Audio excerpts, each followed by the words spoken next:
All right, we're fixing this right now. You don't need many tools for this job. Ratchet, an extension, and a 7mm socket, some plastic pry tools, and potentially a T15 Torx bit driver. And I'll link everything I use below. That way, if you want to tackle this job yourself, you'll have everything you need. Light bulbs are pretty common to burn out in the automotive industry, and they're pretty easy to replace. But today, not as straightforward as that. Let me show you. So the first step is to remove this trim panel, because essentially there's screws around this dash cluster that we'll need to remove so we can pull out the cluster. So we'll need to remove this trim piece first. So this, I believe, we can just pull up and out. Yep. Like that.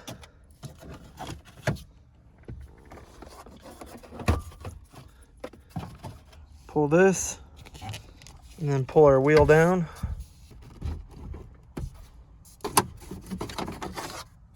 Now for the radio. You can just use a screwdriver covered in electrical tape, but I don't like to mar up plastic. And this kit was super cheap on Amazon, maybe 20 bucks. I'll link it below. But we'll just put a pry tool. If you got fingernails, try and put it under one side, and then slip your prying tool up and around. Okay. And then just kind of wedge it off. And then there we go. Now I'm going to remove this top cover so you can see we have those 3 screws, 7mm, that we'll need to take off.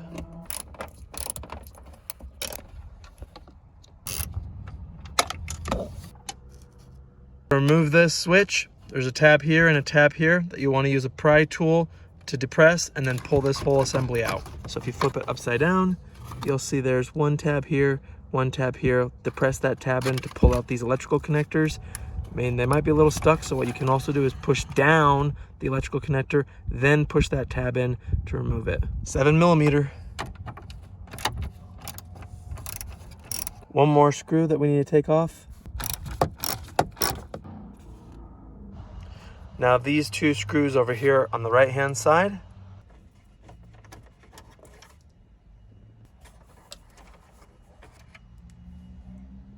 Now we should be able to start pulling around, and everything should come off nice and easily since we removed all of those screws.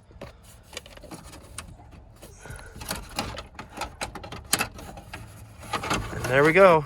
That trim is now off. We're almost there. Now you can see there's one fastener here, fastener down there, and on the right hand side, fastener here, and then the other one down there that we got hidden behind this trim. And then it's a pretty straight shot right there to get to it. And your cup holder is a convenient place to store all of your screws. That way you don't lose them. Fortunately, they're all the same. And if your cup holder's broken, I have a video on how to fix this for free at home with common hand tools. So check it out. All right, last thing we need to get out. Right here, this gear selector. There's little tabs right there and right there, those black ones. We'll just need to push those down to release that selector gauge. Like that. Now I have the cluster on its side. If you lift up, you can see all those electrical connectors that we'll need to remove. There's the tab. So we'll push that tab in and it should come off.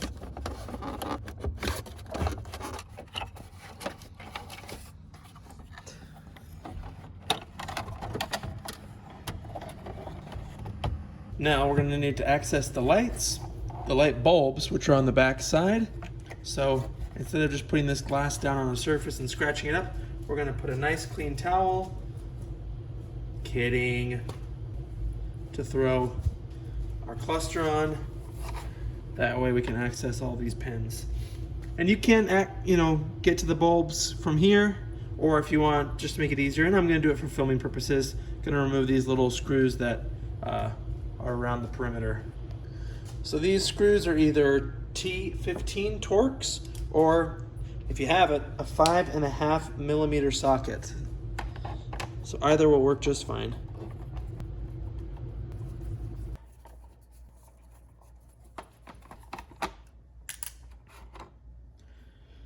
So we got our cluster here. Obviously the bulb is out on this side. So if we flip it over, we can see right here, this is the bulb likely in question. So let's see if it's good. And honestly, if you're already here, you might as well replace all your bulbs if you want, upgrade to LED, do whatever you like.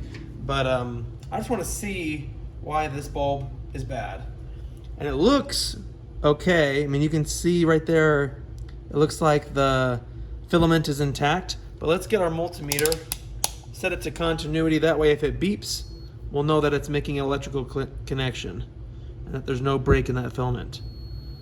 So you can hear that this bulb is good. Visually and electrically, this bulb is good. So maybe there's some sort of connection issue when this bulb is in the housing. And it does look like it has a little bit of slop. I mean, look at all that play, whereas these ones, they move a little bit, but nothing like this. So I'm wondering if it's not making a good electrical connection.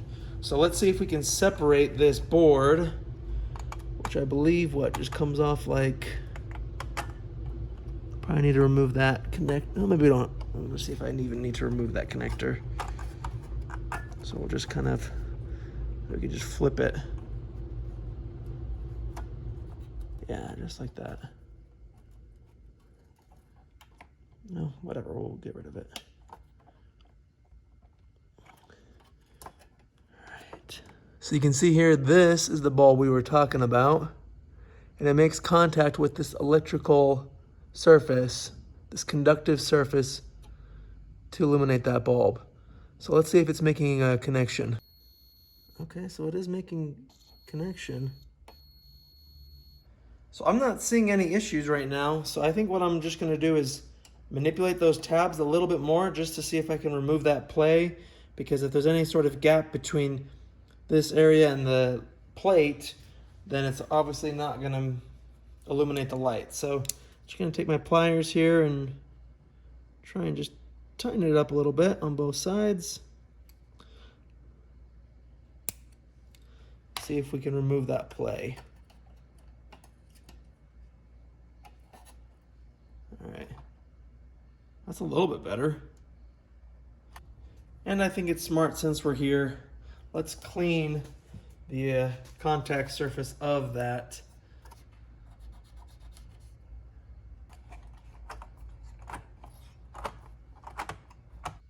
Well, let's go install it and see if it works. It looks like that fixed it for free. Love free fixes. So now we just need to take this out for hopefully the last time. Even I got a little ahead of the game and just bought replacement bulbs before actually seeing what the issue was. 7 screws.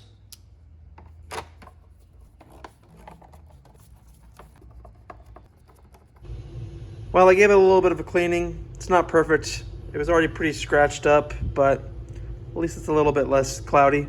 So let's go install it.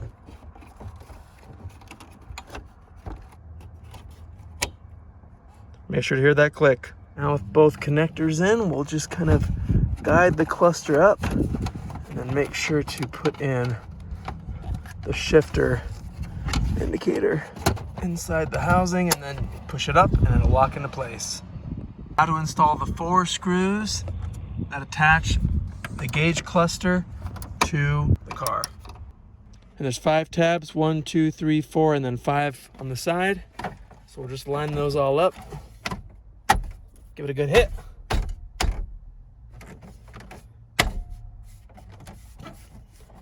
Now we'll put on this trim that goes around the top half of the cluster.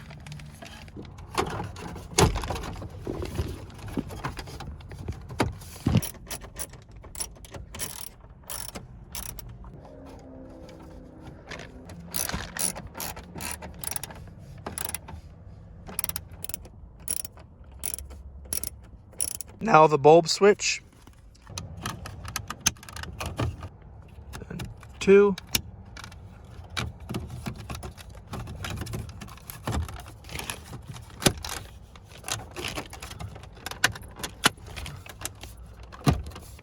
Oh crap, I got an extra screw. And then don't forget this one.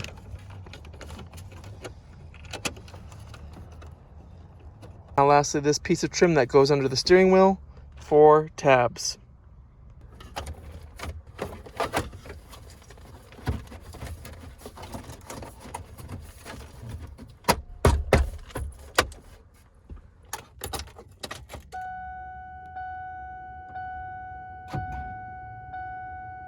That's what I'm talking about, fully illuminated.